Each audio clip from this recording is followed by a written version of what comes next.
এই মুহূৰ্তত এটা অত্যন্ত গুৰুত্বপূৰ্ণ খবৰ দিব বিচাৰিছো সকলো চৰকাৰী বেচৰকাৰী বিদ্যালয় বন্ধৰ ঘোষণা কৰা হৈছে কেৱল কেই নহয় চৰকাৰী কাৰ্যালয়ত 50% কৰ্মচাৰীৰে কাৰ্যালয়ৰ কামকাজ চলাবলৈ নিৰ্দেশ দিয়া হৈছে পিছে কোট কোনে নিৰ্দেশ জাৰি কৰিছে কবিকে গানি টক দৰ্শকৰ বাবে এই মুহূৰ্তত লৈ আহিছো এটা বিগ আপডেট আমাৰ হাতত এই মুহূৰ্তত আহি পৰিছে বিগ ব্ৰেকিং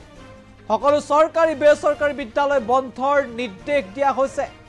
50% কৰ্মচাৰীৰে কাৰ্যালয় চলোৱা ৰাখিছে জৰুৰী নিৰ্দেশ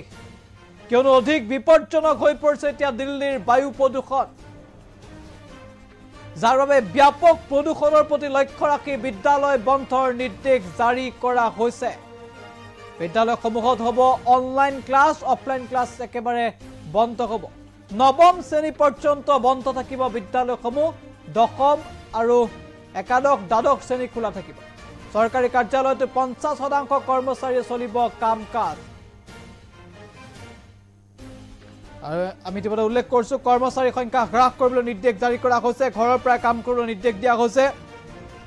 50% কৰ্মচাৰীয়ে কাম-কাজ চলোৱাৰ নিৰ্দেশ জাৰি কৰা হৈছে দিল্লীত আৰু দিল্লী চৰকাৰে গ্ৰহণ কৰিছে ডাঙৰ সিদ্ধান্ত আমি জনাই আছো দিল্লীত এতিয়া বায়ু প্ৰদূষণে হঠাৎ ভয়ংকৰ ৰূপ ধাৰণ কৰিছে আৰু বায়ু প্ৰদূষণৰ ভয়াৱহতাৰ প্ৰতি লক্ষ্য ৰাখি চৰকাৰী বিদ্যালয় আৰু বেচৰকাৰী বিদ্যালয় বন্ধৰ ঘোষণা কৰা হৈছে বন্ধৰ নিৰ্দেশ জাৰি কৰা হৈছে আৰু নৱম শ্ৰেণী পৰ্যন্ত সকলো বিদ্যালয় বন্ধ থাকিব দ্বাদশ নৱম শ্ৰেণী পৰ্যন্ত সকলো বিদ্যালয় বন্ধ থাকিব যিকোনো চৰকাৰী কাৰ্যালয় আছে চৰকাৰী কাৰ্যালয় বেচৰকাৰী কাৰ্যালয়ত 50% কৰ্মচাৰীয়ে কাম-কাজ চলোৱাৰ নিৰ্দেশ জাৰি কৰা হৈছে কেৱল সেয়াই নহয় চৰকাৰী বেচৰকাৰী কাৰ্যালয়সমূহত সময়সীমাও যি কাৰ্যালয় কাম-কাজৰ সময়সীমা সেই সময়সীমা সালসলনি কৰা হৈছে বায়ু প্ৰদূষণৰ বাবে এতিয়া ভয়ংকৰ ৰূপ ধাৰণ কৰিছে বায়ু প্ৰদূষণে দিল্লীত যাৰ বাবে সিদ্ধান্ত গ্ৰহণ কৰা হৈছে বিশেষকৈ বিদ্যালয়সমূহত অনলাইন ক্লাছৰ ব্যৱস্থা কৰাৰ নিৰ্দেশ জাৰি কৰা হৈছে চৰকাৰী কাৰ্যালয়সমূহতো কৰ্মচাৰীক ঘৰৰ পৰাই কাম-কাজ কৰাৰ নিৰ্দেশ জাৰি কৰা হৈছে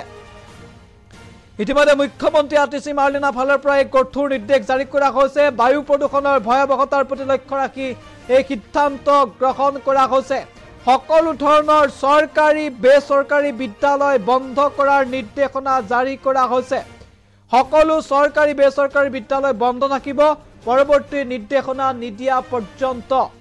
একেদৰে চৰকাৰী বেচৰকাৰী কাৰ্যালয়সমূহৰ সময়সীমা কাৰ্যালয় চলোৱাৰ সময়সীমা সালসলনি হ'ব সমান্তৰালভাৱে 50% কৰ্মচাৰী অৰ্থাৎ যদি 100 জন কৰ্মচাৰী আছে তেতিয়াহ'লে 50 জন কৰ্মচাৰীহে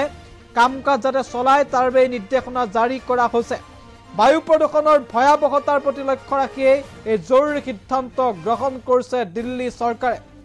ইতিমধ্যে দিল্লীত